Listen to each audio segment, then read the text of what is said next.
新上映的迪士尼电影《花木兰》在片尾致信中国新疆官方机构和中共宣传单位，在社交媒体上再度引起批评和抵制活动。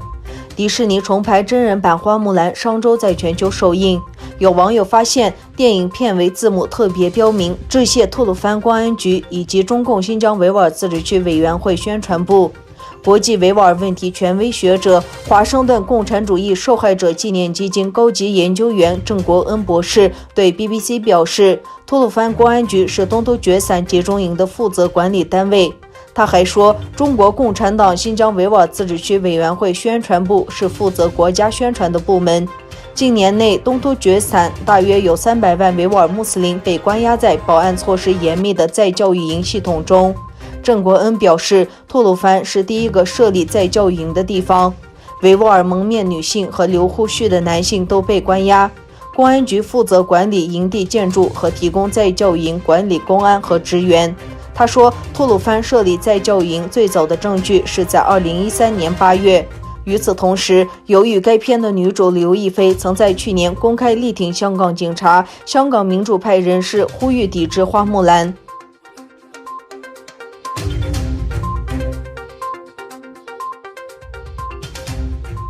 根据报道，美国政府正在考虑禁止进口来自东突厥散的部分或全部棉制品。根据报道，此项被称为暂扣令的禁令将由美国海关和边境保护局发布。近年来，有关维吾尔人权的研究报告及新闻报告显示，有数百万维吾尔人和哈萨克人被招聘到工厂、棉花农场、纺织厂，从事各种劳动力密集的工作。如果该局认定东突厥散棉制品为强迫劳动制成，则受此暂扣令约束的商品必须重新出口或销毁。该机构过去曾经涉嫌在东突厥散使用强迫劳动的个别企业发出过此类禁令。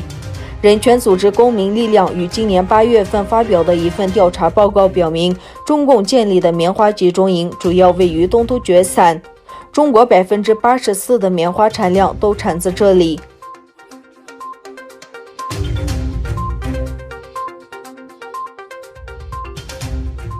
中国内蒙警方抓捕了至少23名参加上周反对当局强推普通话教学做法抗议示威的人。在主要的少数民族居住地区推广普通话教学是中共的一项长期政策。内蒙古自治区教育部门近日宣布，有关自今年9月1日起在各中小学统一以汉语语文教学的举动，引发当地多个主要城市的抗议活动。美联社周二的报道说，过去9天9个地方的公安机构报告，他们在8个地区抓捕了23人。抓捕的理由是他们组织和收集请愿书签名和寻衅滋事。寻衅滋事是一项没有确切界定的罪名，任何引起政府不快的行为，当局都可以以这个罪名进行抓捕。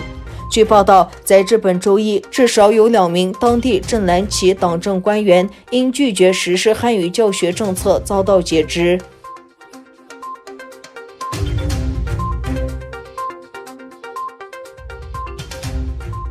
环球时报总编辑胡锡进在社交媒体上说，中国政府将制裁访问台湾的美国高层官员。胡锡进昨天在推特发文称，据他所知，中国将制裁访谈的美国高层官员以及与他们有关联的美国企业。此外，这些官员也永不获准进入大陆，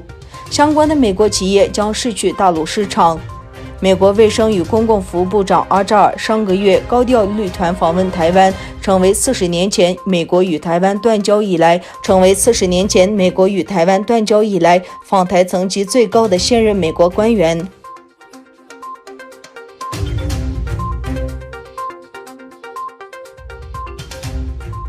澳大利亚驻华记者称，近日遭遇中国国安人员问询，他们在领事馆接受数天保护后匆匆离开中国。此次事件涉及到的是澳大利亚广播公司驻北京记者比尔·博图斯和澳大利亚金融评论报驻上海记者迈克尔·史密斯。澳大利亚金融评论报称，中国调查人员试图向史密斯询问有关程雷的问题。程雷是一名澳大利亚籍华人主播，供职于中国环球电视网。澳大利亚广播公司称，博图斯一度被禁止离开中国，他被要求就一起国家安全案件接受问话。多家媒体称，这2位记者是目前澳大利亚媒体驻华的最后2位记者。欧广网站称，这是1970年代中期以来首次出现没有一名经过资质认证的澳大利亚媒体记者派驻中国的情况。